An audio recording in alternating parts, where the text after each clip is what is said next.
आइए आज हम लोग सुनते हैं रविवार व्रत की पौराणिक कथा।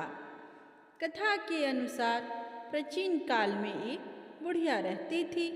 वह नियमित रूप से रविवार का व्रत करती। रविवार के दिन सूर्योदय से पहले उठकर बुढ़िया स्नान आदि से निवृत्त होकर आंगन को गोबर से लीपकर स्वच्छ करती। उसके बाद सूर्य भगवान की पूजा करते हुए रविवार व्रत कथा सुनकर सूर्य भगवान का भोग लगाकर दिन में एक समय भोजन करती। सूर्य भगवान की अनुकंपा से बुढ़िया को किसी प्रकार की चिंता एवं कष्ट नहीं था। धीरे धीरे उसका घर धन धान्य से भर रहा था। उस बुढ़िया को सुखी होते देख उसकी पड़ोसन उससे जलने लगी। बुढ़िया ने कोई गाय नहीं पाल रखी थी, अतः वह अपनी पड़ोसन की आंगन में बंधी गाय का गोबर लाती थी। पड़ोसन ने कुछ सोचकर अपनी गाय को घर के भीतर बांध दिया। रविवार को गोबर न मिलने से बुढ़िया अपना आंगन नहीं लीप सकी। आंगन न लीप पाने के कारण उस बुढ़िया ने सूर्य भगवान को भोग नहीं लगाया और उस दिन स्वयं भी भोजन नहीं किया। सूर्यास्त होने पर बुढ़िया भूखी प्यासी सो गई।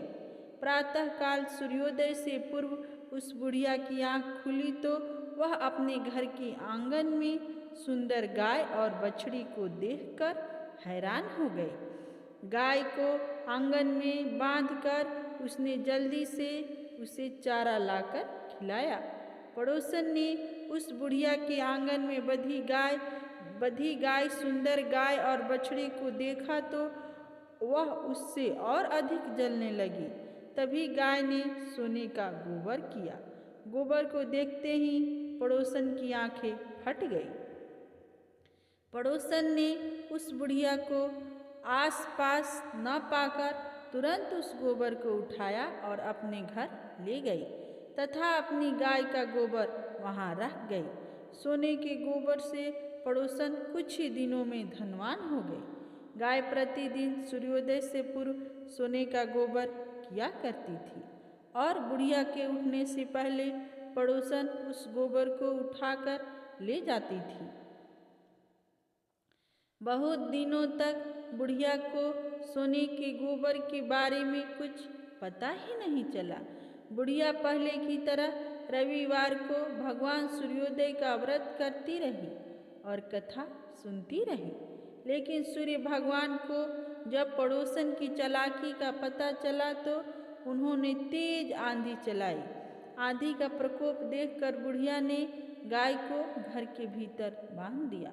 सुबह उठकर बुढ़िया ने सोने का गोबर देख उसे बहुत आश्चर्य हुआ। उस दिन के बाद बुढ़िया गाय को घर के भीतर बांधने लगी। सोने के गोबर से बुढ़िया कुछ ही दिनों में बहुत धनी हो गई। उस बुढ़िया के धनी होने से पड़ोसन बुरी तरह जल भुनकर राख हो गई और उसने अपने पति को समझा बुझाकर उस नगर के राजा के पास भेज दिया।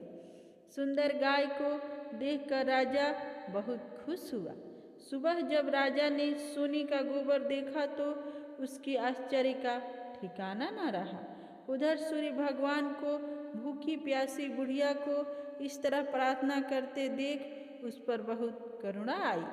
उसी रात सूर्य भगवान ने राजा को स्वप्न में कहा, राजन, बुढ़िया की गाय व बछड़ा तुरंत लौटा दो, नहीं तो तुम पर विपत्तियों का पहाड़ टूट पड़ेगा, तुम्हारा महल नष्ट हो जाएगा। सूर्य भगवान की स्वप्न से बुरी तरह भयभीत राजा ने प्रातः उठते ही गाय और बछड़ा बुढ़िया को लौटा दिया। राजा ने बहुत सा धन देकर बुढ़िया से अपनी गलती की क्षमा मांगी। राजा ने पड़ोसन और उसके पति को उनकी इस दुष्टता के लिए दंड दिया। फिर राजा ने पूरे राज्य में घोषणा कराई कि सभी स्त्री पुरुष रविवार का व्रत किया करें। रविवार का व्रत करने से सभी लोग लोगों के घर धन धान्य से भर गया। राज्य में चारों ओर खुशहाली छा गई। स्त्री पुरुष सुखी जीवन यापन करने लगे तथा सभी लोगों के शारीरिक कष्ट भी दूर हो गए। तो सब कोई प्रेम से बोलिए सूर्य नारायण भगवान की जय।